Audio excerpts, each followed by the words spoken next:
말이 과 함께 뭐 이런 거 봐서 사람 나올 수도 있다고 이런 헛된 꿈을 꾸는 사람들이 있어요. 지옥 얘기하면은 불편해요. 그리고 희화해요. 웃기는 얘기처럼 가볍게 취급해. 공포 영화 수준인 줄 알아요. 목회자들이 이런 지옥 얘기를 안 하는 이유는 그런 얘기를 하면 성도들이 불편해하니까, 듣고 싶지 않아 얘기하니까. 그냥 실제로 그렇다 하더라도 그냥 그런 얘기하지 말고 너무 힘들게 살아왔거든요. 좀 따뜻하게 위로해 주시면 안 될까요? 잘 될 거라고 좀 격려해 주시면 안 되나요? 축복받을 거라고 그런 얘기 좀 해주시면 안 되나요? 라고 얘기를 많이 해요. 일주일에 한 번 오는데, 일주일에 한 번 오니까 그게 문제예요. 그죠?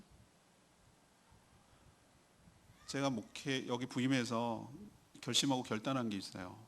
저조차도 내가 원하는 말씀을 하지 않기로 결단을 했어요. 저희 교회 성도들은 알겠지만 그 주간에 우리는 매일매일 묵상을 해요. 본문이 제가 정하는 게 아니에요. 5년이면은 창세기부터 계시록까지 한 사이클이 돌아요. 편집을 해서 구약 갔다가 신약 갔다가 이렇게 하는데, 지금 우리는 에스겔 이 부분을 지금 묵상하고 있어요. 지난주 내내. 지난주 한 주 동안에 중요한 여러 가지 테마가 있지만 지옥에 대해서 다루고 있어요. 그래서 지옥에 대해서 얘기하지 않을 수가 없어요. 제가 하고 싶은 얘기만 하는 게 아니라 하나님이 하고 싶은 얘기를 저는 전달할 뿐이에요. 이것조차도 하나님의 주권에 맡기고 섭리에 맡기는 거예요. 여러분, 애써 외면하고 죽을 사자가 그렇게 싫어가지고 F로 하고 빼버리고 5층이라고 한다고 해서 죽음이 없습니까? 지옥이 없나요? 그냥 그걸 모른 척 한다고 해서 실제가 아니냐는 얘기예요. 제가 듣고 싶은 얘기. 만약에 실제하면 어떡할 거예요? 천국과 지옥이 없다면 우리들이 이렇게 살 이유가 없어요. 불편한 진실인데 진실이에요. 그래서 오늘 직시를 해야 되고, 이 부분에 대해서 한 번쯤은 짚고 넘어가야 될 문제다라고 판단을 했습니다. 우리는 지옥이라고 말하지만 구약시대의 이스라엘 백성들에게는 스홀이라는 말을 썼어요. 스홀이라는 개념은 그냥 말뜻 문자 그대로 하자면 지하, 땅속 깊은 곳이라고 할 수 있지만, 그게 그들의 세계관이었어요. 땅속 깊은 어디엔가는 그 음부 또는 스홀, 지옥이라고 말하는 곳이 있고 죽은 자들이 글로 들어간다고 생각을 했는데, 신약에 넘어와서는 그것이 아니라는 것을 깨닫고 지옥이라는 명칭을 썼으니 스홀, 지옥, 밑이 빠진 무적행, 음부 다 같은 말이에요. 하여튼 하나님이 심판을 내려서 처하게 되는 그곳을 그렇게 말하는 것이죠. 형벌의 장소예요. 그게 어딘가 중요한 것은 아니에요. 상반되는 개념이 지옥을 묘사할 때 나타나요. 어떤 때는 불꽃 같다고 그래요. 불꽃 같다. 불꽃 가운데 탄다고 표현해요. 산화가 된다는 뜻이잖아요. 뜨겁다는 개념이잖아요. 근데 그 연료는 다 어디서 나는지 모르겠어요. 그죠? 그리고 불에 타면 없어져야 되잖아요. 산화돼야 되잖아요. 근데 계속 타. 이건 또 어떻게 설명할 거냐는 얘기예요. 근데 그와는 전혀 상반된 개념이 지옥을 묘사할 때 나와요. 춥고 어둡고 슬피, 거기는 빛도 없고 열도 없다는 얘기예요. 그럼 뭐야? 뜨거운 건 또 뭐고 차가운 건 뭐냐는 거죠. 그러니까 여러분 생각할 때 이걸 우리를 고통 가운데 있고 인간이 가장 경험할 수 있는 그 고통 가운데 설명하기 위해서 불꽃이니 구더기 가운데 있느니 뱀이 어쩌니 저쩌니 그 다음에 슬피 울며 어두움이, 이거는 실제가 그렇다라는 수도 있고, 인간에게 가장 고통스럽고 무섭고 두려운 것을 설명하다 보니, 인간의 언어로 인간이 경험하고 실감했던 것을 설명하다 보니 이렇게 묘사하는 것이지, 실제가 그런지 아닌지 몰라요. 천국도 저는 마찬가지라고 생각해요. 좀 이따 결론적으로 그 얘기할 건데, 천국이 황금길로 걷고 보석으로 치장됐고, 그래서 어떤 분이 저한테 질문했다고 제가 말씀드렸잖아요. 너무 유치하다는 거예요. 제가 생각해도 유치해요. 황금길을 걷는다나? 그래서 제가 생각해도 그분이 뭐라고 했냐면 발 시려울 것 같대요. 그래서 저도 그럴 것 같아요. 천국에서 황금길을 걸으면 발 시려울 것 같다고. 거기가 어디 천국이냐고. 그것도 비유예요. 인간이 상상하고 체득하고 체험할 수 있는 가장 좋은 것을 설명하다 보니까 그런 표현을 쓰는 거지, 실제가 먹고 살아야 될 거 아니에요. 저는 황금길보다도 정말 자연 친화적인 곳이 더 천국 같아요. 이것도 역시 상징이에요. 인간이 좋아할 수 있고 가장 행복하고 가장 화려하고 아름다운 것을 상상해서 묘사하다 보니까 그렇게 한 것이지, 그런 장소일 것이다 라고 생각하는 것을 좀 접어둬야 돼요. 오늘의 본질은 제가 제목을 일부러 어떤 곳인가 라고 플레이스, 장소의 개념으로 설명했지만 그렇지 않다라는 얘기를 좀 해주고 싶어서 오늘 일부러 그렇게 한 거예요. 지금 에스겔을 쭉 묵상하는 이 주간의 본문이 어느 부분이냐면은 이 이스라엘 주변 나라들을 하나님께서 하나씩 하나씩 예언하고 있는 그 부분이거든요. 근데 그들 나라가 망해가지고 어디가 있냐는 얘기예요. 어디가 있느냐. 전부 다 한 곳에 모여 있다는 거예요. 이게 비극인데 그 최종적인 종착지가 지옥이라는 거예요. 그러면 지옥은 누가 가는가? 왜 가는가? 그러면 거꾸로 역설적으로 말하면 어떻게 안 가는가? 이런 얘기들을 오늘 통해서 우리가 상대적으로 갈 곳이 어느 곳인지를 깨닫고, 우리가 정말 여기 안 가는 것은 얼마나 은혜이고 감사한지, 또 더 나아가 확장하면은 이 영상도 보여주지만, 여기에 안 가게 하려면 우리가 주변에 안 믿는 여러 지옥에 갈 사람들을 어떻게 해야 될 것인지, 구해내야 될 것인지를 대해서 좀 진지하게 고민하고 실감하고, 이번 광고도 얘기했습니다. 영혼권에서 주님의 제자 삼는 일에, 영혼 전도 주일에, 총동원 전도 주일에, 이웃 초청 주일에 더 힘써야 되는 동기부여가 되기를 간절히 바랍니다. 자, 오늘 첫 번째로 여러분에게 드리고 싶은 말씀은, 악인이라면 예외 없이 똑같이 모이는 곳이 바로 지옥이라는 거예요. 그건 제 얘기가 아니고 21절에 표현되어 있어요. 그를 돕는 자와 함께라고 표현하고 있어요. 지옥의 공통점을 살펴보자면, 그가 살았을 때 한때 잘 나가던 사람들이에요. 잘 나가던 사람들. 보면은 천하를 호령하던 사람이, 천하를 호령하던 사람. 보면은 다 용사라고 표현하고 있고요. 그 세상에 잘 나갈 때 막 사람들을 두렵게 한 자라는 표현을 쓰고 있어요. 두렵게 하던 자. 생존했을 때 23절에 보세요. 생존했을 당시 세상에서 사람을 두렵게 하던 자로다. 한마디로 그 사람들 때문에 주변에 있는 사람들이 벌벌 떨 정도로 강했던, 떵떵거리고 살던 사람이라는 거예요. 그게 나라건 개인이건 똑같은 거예요. 이 나라는, 그 주변 나라들은 뭐 애굽이니 아수르니 엘람이니, 엘람은 지금의 쿠웨이트 정도에 해당되는데, 그 나라들이 그랬던 거죠. 한마디로 그때 막 칼을 휘둘르면서 막 떵떵거리고 살던 그 사람들이 지금 다 지옥에 가 있다는 거예요. 또 18절에 보면은 유명한 나라의 여자들이라고 그랬어요. 유명한 나라의 여자들. 한마디로 선망의 대상이 되는 거예요. 선망의, 부러움의 대상이 되는 거예요. 이쁘고 유명하고 잘나고. 요즘으로 치면은 막 연예인들처럼 인기가 막 하늘을 찌르고, 모르는 사람이 없고, 누구나 다 닮고 싶고 사진 한번 찍고 싶고, 뭐 이런 선망의 대상이 되는 사람이고, 실질적으로 또 19절에 보니까 어떤 사람들보다 아름다움이 뛰어나다고 그랬어요. 그러니까 미모가 뛰어나다는 얘기는, 이것은 상징인데 실제로 아름다움이 뛰어나다는 의미일 수 있고, 찬란한 문화와 문명을 가진, 한마디로 잘 꾸미고 그렇게 살았던 자들이라고도 표현할 수 있어요. 이게 국가적 표현이기도 하고 가정의 표현이기도 하고 개인의 표현이기도 해요. 아무튼 유명하고 뛰어나고 강하고 아름답고, 우리로 표현하면 한마디로 딱 잘 나가는 그런 사람들이에요. 근데 그 안에 하나님은 전혀 없어요. 그냥 그렇게 살았다는 것 뿐이에요. 근데 이들은 21절에 보면은 서로 뭐 했습니까? 칼을 가지고 서로 돕기도 하고, 21절에 용사 가운데 강한 자가 그를 돕는 자와 함께 있다는 얘기는, 강한 자 편에 붙어가지고 빌붙어가지고 그 강한 자의 떡국물에 떨어지기를 바라는. 어저께 페북에 보니까 우리 교단 유명한 목사님이 있어요. 공부도 하고 대구에서 유명한 목사님이에요. 교단 선배 목사님인데 책을 썼어요. 주석책을 썼어요. 주석책을 이제 본인이 쓴 거를 판다는 거예요. 그래갖고 막 이렇게 해요. 그래갖고 이벤트를 하는 거예요. 이 책을 갖다가 뭐 좋아요를 눌러주고 공유를 하면은 뭐 얼마에 주고 뭐 이런 거 하는 거예요. 그러니까 막 댓글이 막 달리는 거예요. 그래도 나도 막 책 욕심에 댓글 달까 하다가 너무 쑥스럽잖아요. 근데 너무 어떤 사람이 뻔뻔하게 달아놨어. 우리 교단의 앞으로 차세대 리더인 이 목사님께 잘 배기 위해서 댓글을 단다나? 내가 너무 유치해서 그냥 안 달았어요. 좋아요도 안 눌러주고. 사람 인심이 농담 반 진담 말이겠지만 다 그래요. 세태가 딱 그래요. 강한 자 옆에 딱 붙어갖고 뭐 하는 거죠? 떡건물 떨어져서 거기에 빌붙어서 살아가려고 하는 자들이 세상 인심이에요. 여기 딱 보잖아요. 강한 자, 그 돕는 자. 강한 자 옆에 있어야 내가 살고 나를 보호해 주니까 그렇게 살던 사람이에요. 근데 강한 자나 그를 돕던 자나 지금은 쫄딱 다 망해갖고 죽어갖고 거기가 있는 거예요. 근데 엘람, 또 아수르, 애굽, 얘네들은 어떤 나라냐? 지잘난 맛에 살 뿐만 아니라 지네끼리 또 싸웠거든요. 내가 1등이니 내가 1등이니 지네끼리 막 전쟁하고 싸운 나라예요. 그런데 다 어디가 있습니까 지금? 한 곳에 모아져 있어요. 지옥에 모아져 있어요. 더 아이러니하고 더 웃긴 얘기 해드릴까요?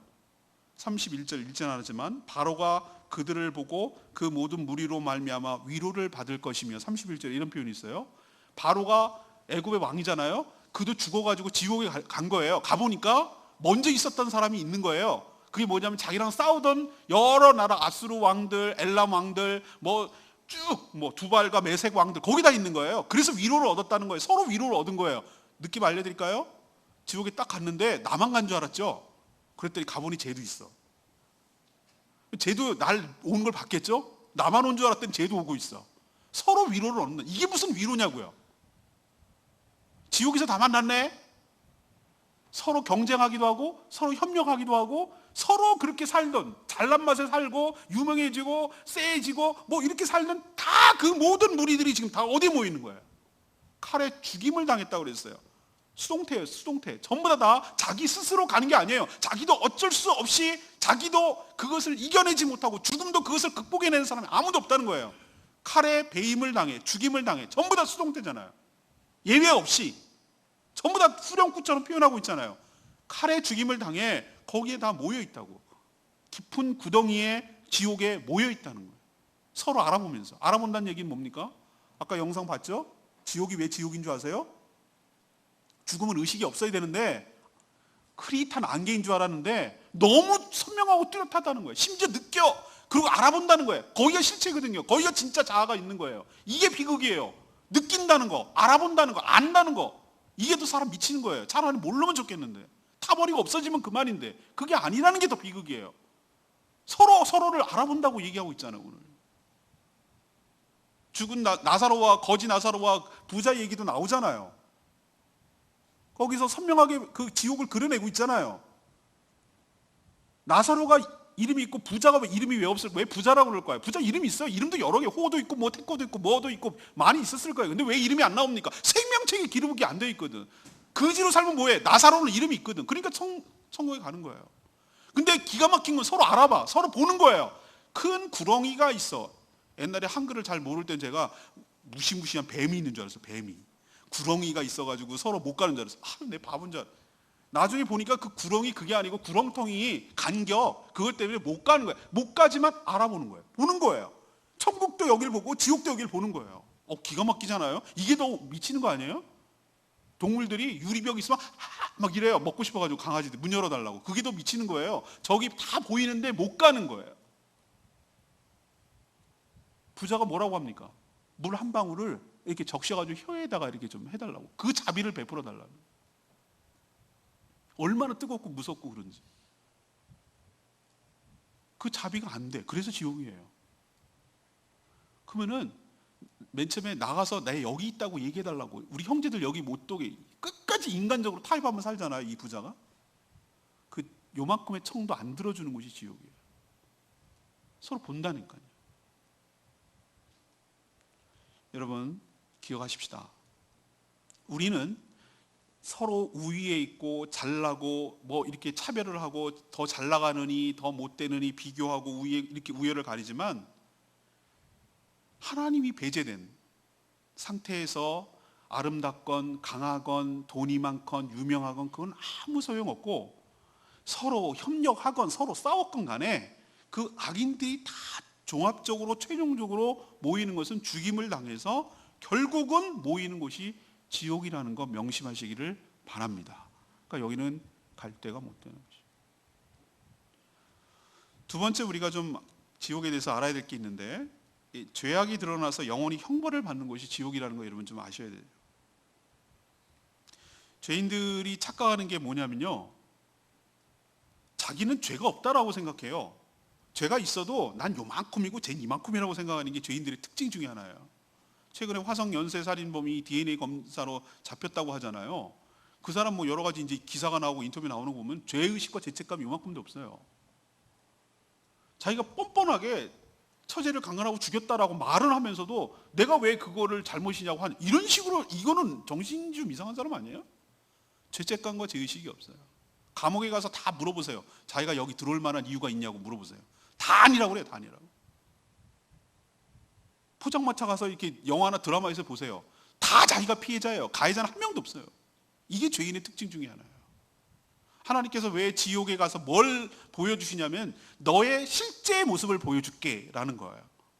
오늘 다 읽지 않았지만 32장 보면은 2절에 애굽 바로는 자기가 뭐라고 생각했냐면은 자기도 그렇게 생각하고 남도 그렇게 생각하고, 2절에 뭐라고 하냐면 자기가 뭐라고 생각했다고, 여러 나라에서 뭐로? 사자, 라이언, 백수의 제왕. 요즘 사자도 먹고 살기 힘들다고. 전 동물의 왕국 같은 걸 너무 좋아하거든요. 근데 사자가 난 왕인 줄 알았어. 그랬더니 사자도 진짜 먹고 살기 힘들어요. 걔네도 맨날 사냥하면 성공하는 게 아니더라고. 그리고 맨날 옆에서 하이에나 득식을 대지. 야, 걔도 정말 그거 참 쉽지 않더라고, 사자도. 아무튼 백수의 제왕이라고 하는 사자라고 남들도 그러고 자기도 생각을 하고 산 거예요. 이게 교만한 거죠, 한마디로. 자기를 사자라고 생각하고 살았으니까. 자기 앞에 꼼짝도 못하고 벌벌 기고 피하고 이러니까. 근데 하나님께서 그 바로를 심판해 가지고 뭘 드러내는 심판의 목적이 뭐냐면은 여러 가지가 있는데 너의 실체에 대해서 폭로시키는 거예요. 하나님께서 네가 사자라고, 남들이 너를 사자로 간다고, 내가 너의 실체를 보여주지 라고 하면서 뭐라고 얘기하냐면은 2절의 끝에 이런 얘기를 해요. 네가 사자로 생각했는데 실제 모습은, 실제는 바다 가운데 큰 악어라. 강에서 튀어 일어나 발로 물을 휘저어서 그 강을 더럽혔도다 라고 하나님께서 애굽의 실상에 대해서 지금 폭로하고 있는 거예요. 휘젓는 악어. 우리도 속담에 미꾸라지 한 마리가 뭘 흐린다고? 개울을 흐린다고. 지금 악어긴 악어인데, 이것도 맹수긴 맹수죠. 그렇지만 이게 좋은 이미지로 지금 나오는 게 아니에요.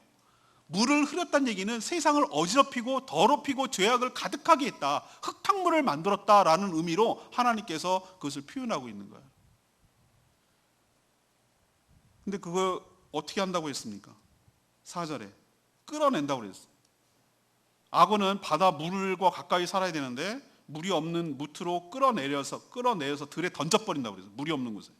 그래서 4절에 보니까 공중의 새들이 너 위에 막 그 독수리처럼 쫙 모여 앉는 거죠. 앉아가지고 온 땅의 짐승들이 너를 먹어서 배부르게 할 거다. 너는 악어야. 네 살점이 막 여러 산에 흩어져가지고 5절에 보니까 시체를 여러 골짜기에서 채울 것이고, 네가 죽어서 흐르는 피가 헤엄치는 땅에 물을 대듯 해서 온 산에 미치고 모든 개천을 갖다가 채울 정도가 되게 하겠다. 잔인한 거 알려드려요. 그것을 뜯어먹는 거예요.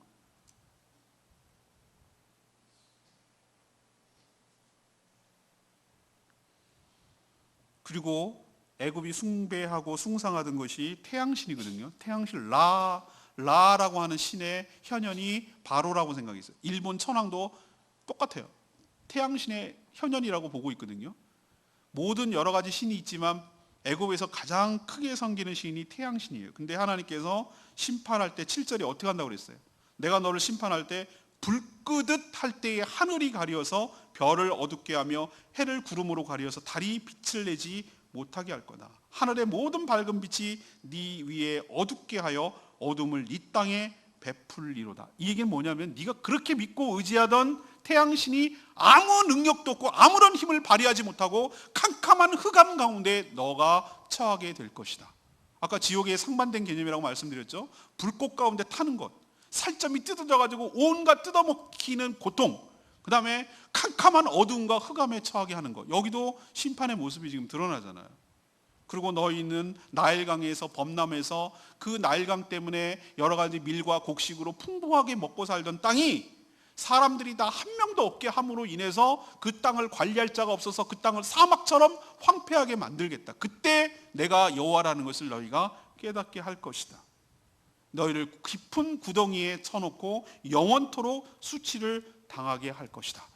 하나님께서 그 죄값에 대해서 자기를 교만하고 사자라고 여기고 주변 나라들을 함부로 대하고 포악하게 군 죄값을 치르게 한다는 뜻이잖아요. 또 오늘 읽지 않았지만 27절에 보세요. 27절에 보면 용사들이 다 무기를 갖고 스올에 내려가서 자기의 칼을 베개로 삼았으니 그 백골이 자기 죄악을 졌음이요 생존하던 사람들의 세상에서 용사의 두려움이 있던 자로다라고 표현하고 있어요. 스올에 내려갔을 때 무기를 가지고 있고요, 칼을 자기 베개를 삼았다라고 얘기해요. 이거는 자기가 평상시 살아있을 때 어떤 일을 했는지, 얼마나 용맹한 용사였는지를 보이기 위해서 그가 쓰던 칼을 부장품으로 무덤에 넣은 거예요. 그래서 이 표현을 하는 거예요. 칼에 이렇게 베고 있다고 하잖아요. 왜 고고학자들이 왜 무덤을 파헤치면 유물들이 나오는 줄 아십니까? 이런 사고방식을 갖고 있거든요. 사후세계에도 사람들이 그 영광을 계속 누리고 그 사람의 존재감을 드러내기 위해서 그가 누렸던 영광과 그런 모습을 보여주기 위하여 그가 쓰던 여러 가지 것들을 함께 넣어요. 근데 그것 때문에 고고학이 발견하게 되고 여러 유물들을 통해서 그 시대를 이해하게 되듯이 옛날 사람들은 자기가 쓰던 것들을 넣고 그랬던 풍습이 있는 거예요. 지금도 그렇게 하잖아요. 진시황은 어떻게 했습니까? 그 여러 가지 엄청난 분량의 그것들 흙 인형을 만들어가지고 자기 무덤에 같이 넣었잖아요. 똑같이 옛날 죽어서도 그렇게 살고 누리게 하려고.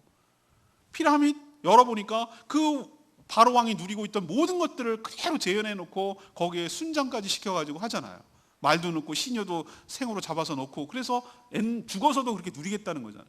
이 모습이에요. 그런데 말이죠, 하나님 그 아이러니를 지금 설명하고 있는 거예요. 그 자기는 영광이고 대단한 명예라고 생각하고 그 칼을 무덤에 넣었는데 베개에다가 죽어서 했는데 그 백골이 자기 죄악을 졌으며 라고 표현하고 있어요. 이건 무슨 뜻입니까? 영광스러운 부장품이라고 생각했던 그 칼이 오히려 역으로 네가 어떤 짓을 했기 때문에 여기에 들어오게 됐는지를 증거하는 증거가 된다는 거예요. 칼? 명예스럽고 영광스러운 거라고? 네 칼 때문에 죽어갔을 얼마나 수많은 생명들은 생각 안 하니? 하나님께서 이 얘기를 왜 여기 꺼집어서 이렇게 표현해 놓고 있습니까? 지옥에 가는 게 어떻다고요? 그냥 일부러 가고 심심해서 가느냐고요? 아니요. 자기가 지은 죄 때문에 죄값을 치르고 그 형벌을 받기 위해서 가는 것이에요. 27절에 뭐라고 그랬어요? 할례를 받지 못한 가운데 이미 엎드려진 용사와 함께 누운 것이 뭐하지 아니하냐? 마땅하지 아니하냐라고 표현하고 있잖아요. 27절에 마땅하지 아니하냐. 이 표현이 뭡니까? 하나님께서 거기에 너희 지은 죄 때문에 그 형벌에 처하는 것이 마땅하지 않냐는 거지. 뭘 억울해하고 뭘 굉장히 부당하게 생각하냐 이 말이에요. 하나님께서 오늘 12절에 자기가 스스로 이 모든 것들을 심판하신다고 그랬어요. 그리고 그들의 교만을 꺾어서 다시는 이런 악이 뿜어나오고 양산하지 못하도록 차단하는 효과가 있어요. 우리도 최근에 아프리카 바이러스 걸렸을 때 제일 먼저 하는 일이 뭡니까? 가축을 이동하지 못하도록 이동 금지 명령을 내려요. 그러다 펜스를 치고 사람들과 접촉하지 못하도록 차단하는 겁니다. 왜? 그래야 바이러스가 주변에 퍼지지 않기 때문에. 하나님께서 지옥에 여러 가지 용도가 있다고 그랬죠. 아까 몇 가지 얘기했어요. 하나는 그 실체를 드러내는 것. 부품하고 과장되고 뭐 굉장히 있는 것처럼 보이지만 실체는 흙탕물을 만드는 악어에 불과하다는 걸 보여주는 것이고, 억울해할 거 없다. 네가 지은 죄 때문에 가는 것이니 그 형벌과 대가를 받는 것이다 라는 목적도 있고, 또 하나가 있어요. 네가 저지르는 악이 더 이상 확산되고 더 퍼져나가지 못하도록 차단하는 효과가 있다 이 말이에요. 거기 한 곳에다가 밑이 없는 구덩이에다가 빠뜨려서 더 이상 그 악이 전염되거나 확산되지 못하도록 차단시키는 효과를 가져오겠다. 그게 하나님께서 하시는 심판의 이유예요. 여러분 기억하십시다. 지옥은 자신의 죄악이 드러나는 거예요. 그리고 그 죄악에 대한 대가를 치르는 것이고요. 죄인은 누구라도 여기에 피할 수 없고 이 형벌을 받게 된다는 것 명심하시기를 바랍니다. 세 번째 얘기는, 오늘 지옥에 대해서 얘기하니까 별 재미없는 것 같아요. 천국 얘기를 했어야 되는데. 세 번째는 지옥은 어떤 곳인가? 하나님과의 관계가 끊어져서 은혜가 없는 곳을 말하는 거예요. 하나님의 관계가 끊어져서 은혜가 없는 것. 하나님이 오늘 쭉 예언을 하면서 후렴구처럼 공통적으로 모든 나라와 모든 악한 자들에게 똑같이 어떻게 보면 지겨울 정도로 반복하고 있는 말이 있어요. 그게 뭔지 아십니까? 할례를 받지 아니한 자라는 표현을 쓰고 있어요. 19절에 너는 내려가서 할례를 받지 아니하는 자와 이런 표현이 있죠. 21절에 할례를 받지 아니한 자, 곧 칼에 죽임을 당한 자 이런 표현하고 있죠. 또 할례를 받지 않은 여러 표현이 나옵니다. 24절에 할례를 받지 못하고 죽임을 당한 이런 표현을 쓰고 있어요. 할례가 구원의 조건인가? 할례를 받지 못하고 죽는다. 그래서 지옥에 간다. 할례는 뭐냐? 이스라엘 남자들이 생후 8일 만에 언약의 증표로서 우리로 치면 굳이 그건 아닌데 포경수술처럼 그 끝을 자연석으로 잘라내는 거예요. 그러니까 인공적으로 칼로 잘라내면 안 돼요. 그 잔인해요, 잔인해. 어떻게 보면은 8일째 되는 날 딱 하는 거, 그때 비로소 표시가 나는 거죠. 몸에다가 표시를 내는 거예요. 그래서 하나님의 백성이라는 표시를 내고 하나님께 나는 하나님의 백성이 온전히 순종하고 헌신의 의미로 언약의 백성이라는 표로 할례를 행하도록 되어 있어요. 이게 할례의 의미예요. 왜 하나님께, 제가 농담 삼아 그랬죠. 하나님께서 다른 부위도 많았을 텐데 제일 자주 보는 뭐 손가락이라든가, 손가락 맨날 볼 거 아니에요. 우리도 뭐 잊어버리면은 옛날에, 요즘은 핸드폰 때문에 그럴 리가 없지만 손에다가, 저 중학교 때 선생님이 뭐 숙제 보내는데 갑자기 어디 쓸 데가 없어. 손에다가 이렇게 써서. 왜? 손에다가 봐면 내 손을 보니까. 어디 가까운 데 하면 될 텐데 왜 하필이면 그 부위에다가 하라고 그러지? 그럼 남자들은 이해할걸요? 하루에 소변을 몇 번 보냐면 한 5번은 본다 칩시다. 그러면 볼 때마다 볼 거 아니에요. 여자들은 몰라. 이해를 못해요. 남자들은 이해해요. 볼 거 아니에요. 보면 표시가 나면은 뭐라고 생각합니까? 내가 이방인과 다른 표시가 있는 이유가 뭐지? 나는 하나님의 백성이고 자녀란 표로 이렇게 한 거지 라는 것을 계속 인식시키기 위한 하나님의 방법이라고. 근데 할례를 받지 못했다, 이 말은 뭘 의미하는가? 너는 유대 백성, 하나님의 언약 공동체 안에 속하는 자가 아니야. 너는 이방 사람이야 라는 의미거든요. 이 얘기는 종족의 개념, 혈육의 개념이 아니에요. 이건 신앙의 개념이에요. 신앙 공동체의 의미예요. 꼭 유대인, 이스라엘 사람이 아니어도 이 유대 공동체에 들어올 수 있었어요. 구약에도. 어떻게 하면 되냐면은 할례를 받고 그 율법을 지키면은 그 사람이 이방 사람이라 할지라도 쳐줬어요.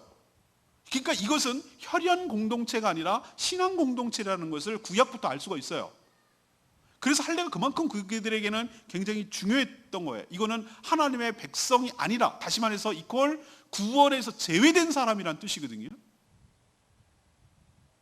그러면 우리에게 이것을 그대로 적용하면 어떻게 됩니까? 요즘도 그럼 할례를 받아야 되는가? 큰일 납니다. 큰일 나요. 그랬다가는 그렇지 않아도 요즘 복음 전하기가 어려워 죽겠는데 할례까지 받아야 된다 그러면은 아이고 무서라 이렇게 나올 거예요. 근데 여러분 감사하십시오. 하나님께서, 여러분 갈라디아서에서 저랑 함께 묵상하고 설교한 적도 있지만, 육체의 할례가 중요한 게 아니다. 육체의 할례를 받아야 된다, 그래야 구원을 받아야 된다고 주장하는 사람이 어떤 사람이었냐면은 유대주의자 또는 다른 말로 율법주의자였어요. 사도 바울이 그 사람들을 얼마나 뭐라고 비판하고 했는지 아십니까? 그게 구원의 조건이 아니다 말이지. 예수 그리스도께서 그 모든 율법으로부터 우리를 해방시킨 줄로 믿습니다. 왜 다시 율법으로 돌아가서 그것을 지켜야 된다고 강요를 합니까? 라고 그렇게 책망을 했던 부분이 그거예요. 대신에 육체의 할례는 아니더라도 우리가 로마서 2장 29절에 그 표현이 나와요. 로마서 2장 29절에 뭐라고 하냐면 육체의 할례가 아니라 마음의 할례를 받아야 구원을 얻게 될 줄로 믿습니다. 마음의 할례라는 표시가 뭡니까? 마음의 할례가 뭘 하는 겁니까? 복음을 듣고 예수 그리스도를 믿어서 영접할 때, 예수 그리스도가 내 안에 있을 때, 성령이 내 안에 있을 때 성령으로 인침을 받고, 도장, 인친다는 건 도장을 말하는 거예요. 성령으로 인침을 받아 마음의 표시, 마음의 할례, 마음에 잘려나간 부분이 있을 때, 그때 비로소 구원이 확증되고 하나님의 백성이 되고 하나님의 자녀가 되는 줄로 믿습니다. 그러니 이 말이 맞는 말이기도 해요. 어떤 데는 틀리고 어떤 데는 맞는다. 어떤 데는 틀립니까? 육체로 할례를 받을 필요는 없다. 그러나 마음의 할례를 받아야 지옥에 가지 않고 천국에 가게 된다. 여기는 할례를 받지 못한 자가 다 지옥에 갔다. 지금도 똑같은 원리예요. 예수 그리스도를 거부하고 하나님을 경외하지 않냐고 마음의 할례를 받지 못한 자는 지금도 똑같이 여기에, 지옥에 다 가게 될 줄로 믿습니다. 우리 너나 할 것 없이 다 죄인이에요. 하나님께서 선택해 주시고 하나님의 은총으로 구원을 받은 존재입니다. 주님이 제시한 복음을 듣고 믿음으로 순종해서 거듭남으로 하나님과의 관계가 깨졌던 것이 다시 회복이 되어서 구원의 은혜를 받은 존재이고, 그래서 지옥이 아닌, 할례를 받았기 때문에 지옥이 아닌 천국으로 가게 될 줄로 믿습니다. 지금도 원리는 똑같아요. 지옥에 왜 가냐고요? 하나님과의 관계가 없는 언약 백성이 아니기 때문이에요. 하나님 관계가 단절돼서 은혜를 베풀래야 베풀 수가 없는, 선이 연결되고 뭔가 교통하는 게 있어야 뭘 주고 싶어도 주는데 하나님과의 관계가 끝났다니까요. 그렇기 때문에 은혜를 베풀고 싶어도 베풀 수가 없어요. 그래서 지옥에 가는 거예요. 우린 가만히 내버려 두면 지옥에 가는 거예요. 많은 사람들이 억울해 하더라고요.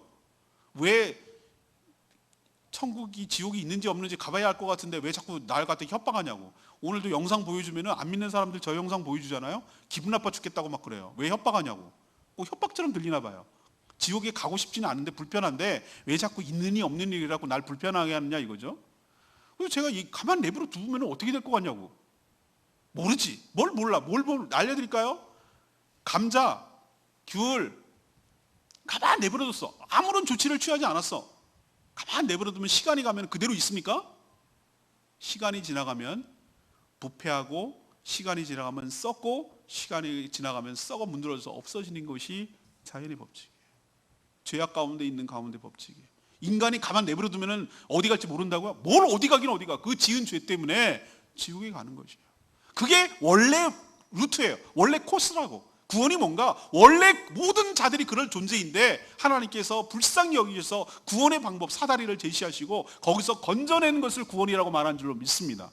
협박하는 게 아니에요. 모든 죄인들은 다 지옥에 가는 거예요. 원래 모든 종착점이 여기에요. 그러나 마음의 할례를 받아 거기서 건짐을 받고 끄집어 올려져서 천국에 가는 것 뿐이지, 내버려두면 그냥 다 지옥에 가는 거예요. 오늘 말씀 제가 마지막에 아껴두는 개념이 요거였어요.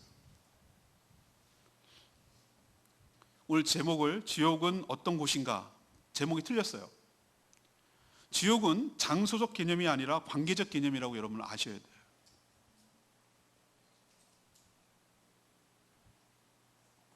제가 예수형제 모임 때도 표현했는데, 제가 돌잔치에 갔거든요.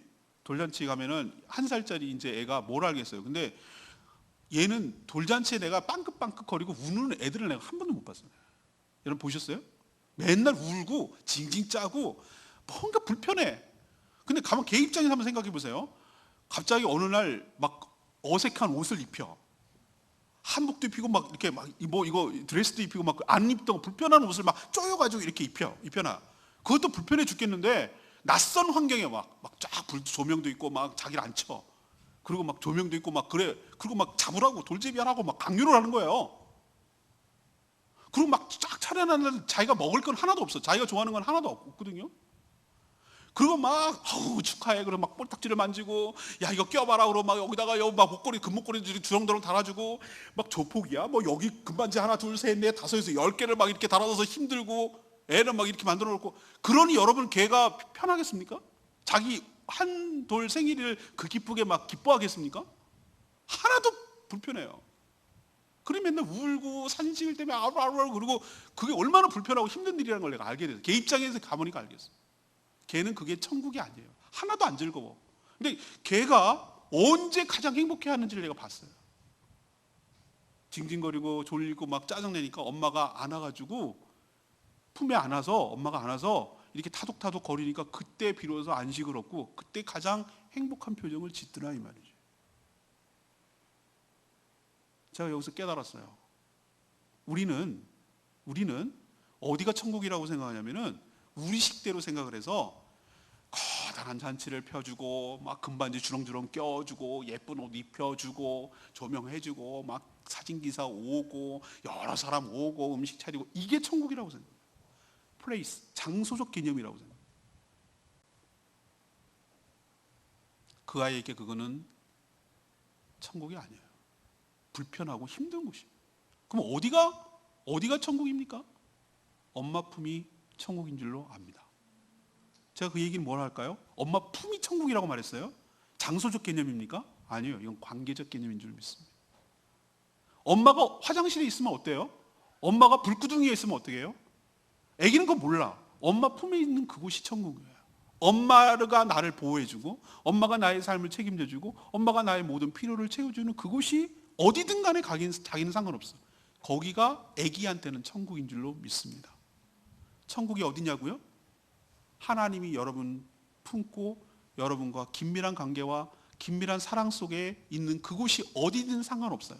어디든지 관심 갖지 마세요. 어디든 가면 알게 될 거예요.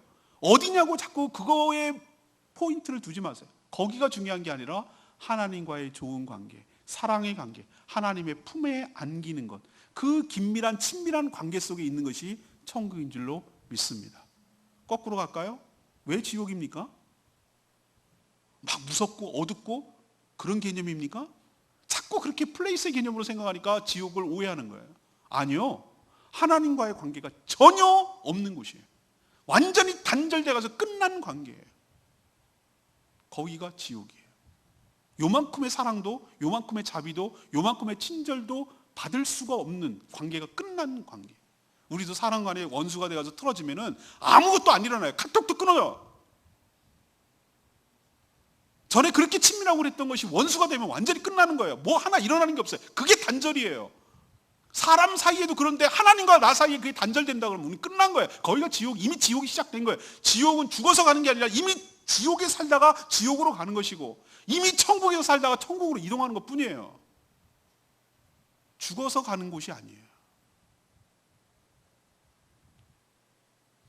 그러니 여러분, 하나님과의 관계를 회복시키고 그 사랑 속에 머물고 그 사랑을 누리며 살아가는 천국의 생활을 하게 되기를 바라고, 아무리 좋은 환경과 조건을 갖다 놔도 하나님이 없는 그곳이 지옥인 줄로 믿습니다. 대궐 같은 고래등 같은 집을 지어도 좋은 음식 갖다가 먹어도 사랑을 받지 못하고 살아가는 것은 맛이 없어요. 하나도 행복하지 않아요. 작은 집이라 할지라도 사랑하는 사람들과 함께 오손도손 먹고 살아가는, 라면을 먹어도 그렇게 먹는 것이 행복인 것처럼 이 세상의 모든 조건, 유명하고 잘나고 아름답고 강하고 다 소용없어요. 그것이 우리를 행복하게 하거나 그것이 우리를 천국으로 인도하지 않아요. 오늘 분명히 말씀드렸잖아요. 그것이 오히려 거꾸로 지옥에 가는 이유가 돼버릴 거예요. 그러니 하나님 붙드시고 관계 회복하시고 그렇게 살아가는 저희들 되기를 원합니다. 오늘 말씀 결론 내리면 이거예요. 세상에서 아무리 잘 나가도 죄인들이 최종적인 집합소는 어디라고? 지옥이라고. 그러니 여러분 부러워하지 마세요. 주눅 들지도 마시고요. 비교할 것도 없어요. 네가 잘나니 제가 잘나니 서로 싸우는 것들, 꼴 보기 싫은 거 가만 놔두세요. 다 지옥에 가서 모아서 서로 쳐다보고 앉았을 거예요. 여러분만 안 가면 돼요. 그러니 지옥 갈 자들한테 부러워하고 억울해하고 막 그러지 마세요. 두 번째는 뭡니까? 자신이 저지른 죄값 형벌을 영원히 받는 고통스러운 곳이에요. 여기 가지 않으려면 딱 한 가지밖에 없어요. 회개하고 돌이켜야 돼요. 그 죄를 지으면은 천국에 갈 수가 없거든요. 즉각 회개해야 돼요. 회개하는 것이 은혜이고 축복인 줄로 압니다. 세 번째는요, 우리 힘으로는 불가능해요. 지옥에 갈지 천국에 갈지가. 구원은 하나님의 선물인 거 기억하시고 예수 그리스도를 믿어 영접함으로 관계를 회복하는 데 힘쓰는 저와 여러분 되기를 소망합니다. 오늘 말씀 붙들고 기도.